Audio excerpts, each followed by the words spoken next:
Jama fashions అండి, మేదరమెట్ల. ఇది fancy item అండి.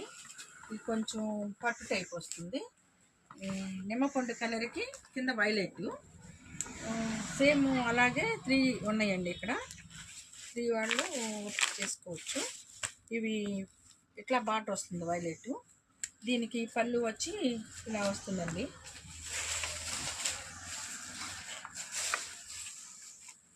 పళ్ళు వచ్చి కంచి బార్డర్ ఎలా వస్తుందో అలా వస్తుంది. సారీ అంతా ఇట్లా ఫ్లవర్స్ వచ్చి కింద బార్డర్ వస్తుందండి వైలెట్. సేమ్ ఇలాగే చీరంతా ఫ్లవర్స్ వచ్చి బ్లౌజ్ వచ్చి వైలెట్ వచ్చింది. వైలెట్కి బుట్ట వచ్చింది. సేమ్ బార్డర్ కూడా కింద ఎలా వచ్చిందో అలా వచ్చిందండి. ఇలా వస్తుంది. వీటిలో ఫ్యాన్సీలో కలర్స్ ఇంకా కలర్స్ కూడా ఉన్నాయండి. ఇలా పడుతుంది.